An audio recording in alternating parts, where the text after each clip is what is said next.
The first output came back at 0.3 seconds. Senior analyst Veth Koren stared at it for nearly a minute before he called it an instrumentation error and ran it again. I watched him do it.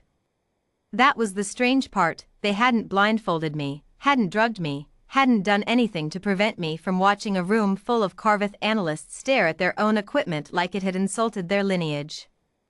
I was sitting in a reclined chair with a wire crown on my head and a biometric cuff on my left wrist, and the only thing preventing me from walking out was the locked door and the fact that my transit manifests were still somewhere in evidence storage. They'd picked me up at Celis Crossing. Routine customs sweep, they said. Then they found the manifests, and routine became something else. The manifests weren't illegal. They were encrypted, which is different. But the Karveth Analytical Directorate doesn't traffic in legal distinctions when they decide they want something. What they wanted was the decryption key. What they had instead was me, Marin Solis, civilian courier, no military record, no intelligence affiliation, no particular reason to be difficult.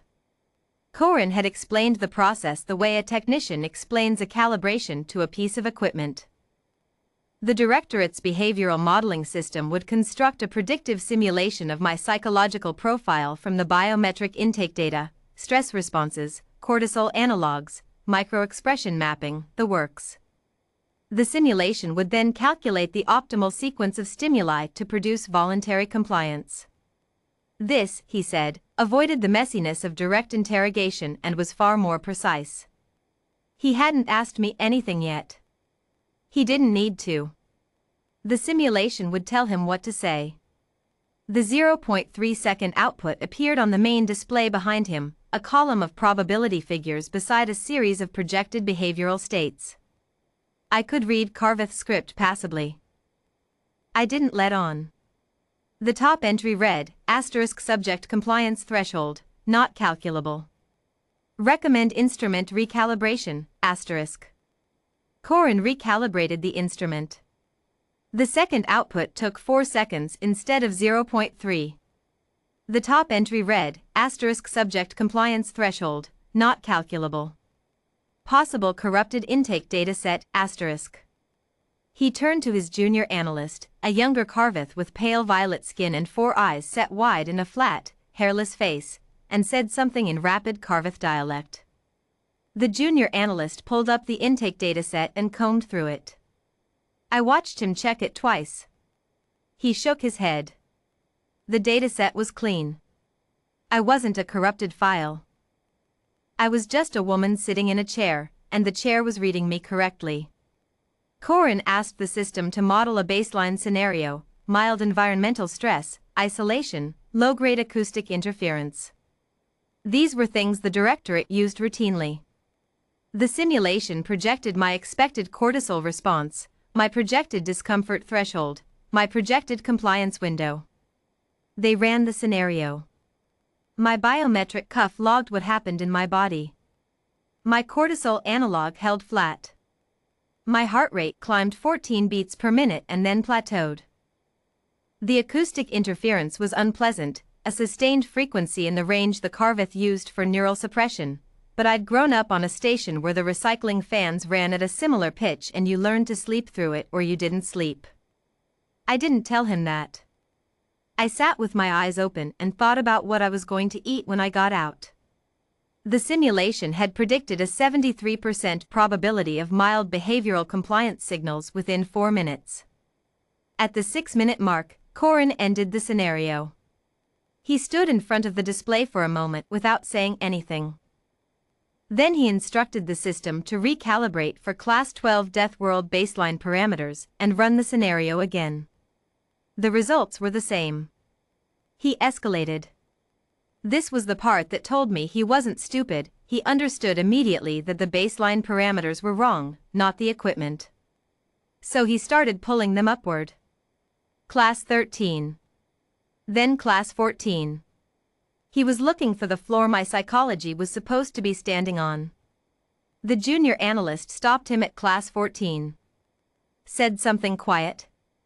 Koren's 4 eyes narrowed. What the junior analyst had said, I read it off the display when Corin stepped aside, was Class 14 Deathworld designation applies to Harrow Sector and Veth Sector surveyed regions only. No documented civilian populations, Corin looked at me. I looked back. He asked me, for the first time, where I was from. Not which station. Which world. I told him Callaway's Run. Celis Belt origin, 7 generations. He'd never heard of it. He went back to his display and ran a query. Callaway's Run wasn't in the Karveth survey database. It wasn't in the Karveth survey database because the Karveth had never surveyed it. They'd flagged the approach corridor as too volatile for preliminary assessment and moved on. The system kicked back a classification estimate based on star type, atmospheric composition, and recorded seismic activity. The estimate read, Class 14, margin ±1. I had grown up on a Class 14 Deathworld that the Karveth had decided wasn't worth landing on. Corin was quiet for a while. The junior analyst was quiet. The third analyst in the room, the one who hadn't done anything but observe since the session started, walked to the display, looked at the query result, and walked back to his corner. Corin pulled up the intake data again. Not the system output, my raw biometric stream from the cuff. He was looking for something the model hadn't caught, some marker in the baseline readings that would let him re-anchor the simulation. I watched him scroll through it. He stopped twice on the same cluster of values, my resting cortisol analog, the baseline they'd measured when I first sat down. He looked at it the way someone looks at a number they don't believe but can't argue with. Then he moved on. Then Corin did something I respected, in a cold sort of way. He stopped trying to find my floor and started trying to find my ceiling instead. He ran a stress scenario at the upper range of the Directorate's documented tolerances, the parameters they used for subjects from hardened military backgrounds, the ones rated for Class 9 environments. The simulation projected my response. The simulation projected a very high probability of behavioral compliance. They ran the scenario. My cortisol analog moved. I won't pretend it didn't. The frequency array they switched to was genuinely unpleasant, and the temperature in the room dropped 15 degrees in about 40 seconds, which is fast enough to feel like a physical blow. My heart rate went up. I gripped the armrests. The system registered all of it. It was looking for the threshold where discomfort converted to behavioral signal, where my body started broadcasting the early indicators of capitulation.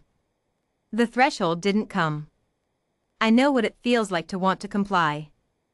I know the shape of that feeling, the way it moves from the stomach upward, the way it makes the throat tight.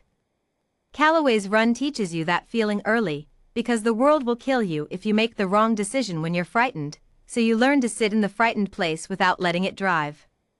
You don't learn this in a training program. You learn it because the alternative is a bad death at 14 years old when a microclimate event pins you in a ravine and you have 2 hours to figure a way out. The scenario ended. The system returned no compliance signals above threshold. Corin dismissed the junior analyst. Then the observer. Then he stood alone in the room with me for a moment, looking at his display. He pulled up a documentation interface. I watched him begin to write a formal assessment, the kind that goes into a methodological record, not a subject file. He was writing about the modeling system's performance, not about me. I was incidental to the document. I was the test case that had produced the finding. The finding, as I read it off the display while he typed, was this: behavioral predictive modeling for Class 14 Deathworld subjects is not currently viable using existing parameter sets. Simulation outputs return null ceiling values across all stress scenarios within documented tolerances. Recommend suspension of Class 14 intake protocols pending revised baseline research. Duration of research program, estimated 12 to 18 cycles, 12 to 18 cycles. About 3 years, in Karveth reckoning. 3 years of methodological revision before they'd try this again. He finished typing. He saved the document. He did not look at me. Then he crossed to the door, keyed it open, and told me, in flat and careful standard, that my transit manifests were being released to evidence processing and would be available at the station's courier desk within the hour. He said the directorate had concluded its session. He said I was free to go. I stood up, took the wire crown off my head and set it on the chair, unclipped the biometric cuff and set it next to the crown. My jacket was on a hook by the door. I took it. He was still standing there when I left. I didn't look back to check his expression. At the courier desk they handed me a sealed case with the manifests inside. The clerk, another Karveth, this one junior enough that he clearly didn't know what had just happened in behavioral modeling, asked if I'd had a pleasant stay at the station. I told him it had been quiet. I picked up the case and caught the next transit out.